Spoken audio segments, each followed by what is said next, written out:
Now, for Spill the Three. Ito medyo nakakatawa na nakakadismaya na nakakainis.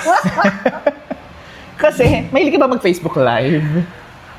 Ikaw nga, ngayon nga lang ako nag-video sa Facebook eh.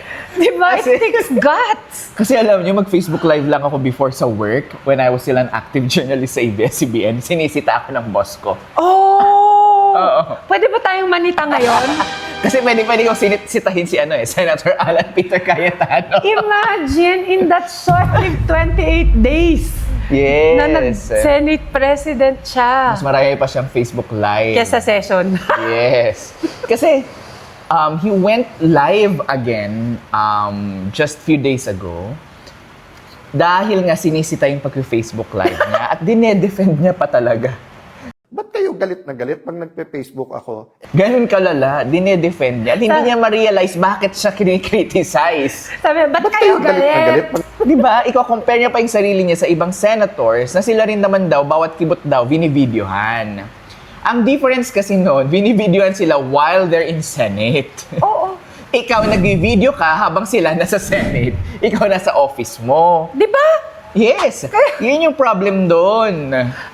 Ang hirap nun yung parang, sabi niya, bakit naman sina Ping Lacson, sina Rafi Tulfo, sina Erwin Tulfo, bakit hindi kayo nagko-complain kung sila yung nabibidyohan? Hello. Nakakatawa nga kasi, alam mo ba, mas pinapahirap mo yung trabaho niyo dyan sa Senate because instead of you being in the Senate session na nakikipag-debate sa mga kapwa mo senador para sa mga polisiya or batas, nandyan ka sa Facebook, nakikipag-engage sa mga commenters and followers mo. Senator Cayetano, we don't pay you to do Facebook Lives. Yes. We pay you to do legislative work. Correct. We pay you to do congressional inquiries if needed. But imagine in that 28 days, you had 8 sessions, 0 bills passed, but you had 20 Facebook Lives. I don't know if we count there that time that you Baka hindi nga lang conceded. 20 yan eh. Kasi sa totoo lang, yun yung nakaka-disappoint. Wala kang pinuntahang session kaya wala kayong naipasang Senate simula nung nag-walk out ang minority. Tapos ngayon, kukuda-kuda ka sa Facebook Live kapag sinisita ka ng kapwa senador mo. Oo. Like, Nakakatawa. tama. Like, sabi ni Senator Ping Lacson na sinayan ni Senator Cayetano yung 700 million of taxpayers' money in those 28 days na he was Senate President kasi nga walang output. Ang defense naman ni Alan Peter is, hindi, yan naman talaga yung ginagastos natin on a daily basis. Hello, yes, ginagastos yun on a daily basis, but we expect output. Wala kang output kaya nga nag-special session. Oo, we don't expect Facebook Lives and pay 700 Diba? million for, my goodness. Have some naman, Tapos, decency. sasabihin niya pa, direct communication with the public is part of public service daw. Diyos ko po, yes, pero wag naman yung excessive. Tapos, nandyan ka, yung mga kasamahan mo nasa Senate. Yun yung mali doon. To the point na Negros Occidental Representative Julio Ledesma IV was saying na, you know, it's a disgrace to the Senate and was saying na, we should file persona non grata. Diba? Dun sa mga local government units daw niya under him. Dahil nga nakakahiya ang ginagawa at ginawa sa Yes. Senate. And one more thing kasi is that wag mo namang wag ka namang magsabi na bakit yung iba nagla-live kasi utang na loob. Yung ginagawa niyo po too excessive. It's too excessive. Sige nga, tanungin niyo po sarili ninyo. Kasi common sense ito. Ilang beses mag-Facebook Live yung mga kasamahan mo. Tapos, history repeating itself, ate. Yes! Kailan ulit yun una? Kasi in 2020, mahilig na naman siya mag-Facebook Live noon nung House Speaker siya.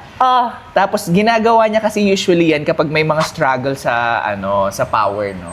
So parang playbook talaga niya. Yes. Kasi, di ba, inuulit niya nga lang kung anong ginagawa niya, kagaya ng pagpapasa ng mga internet, di ba? Which is, ginagawa niya rin before in Congress, tapos mag-Facebook Live siya, poprotektahan niya kung ano yung mga ginagawa niya, mag-argue siya.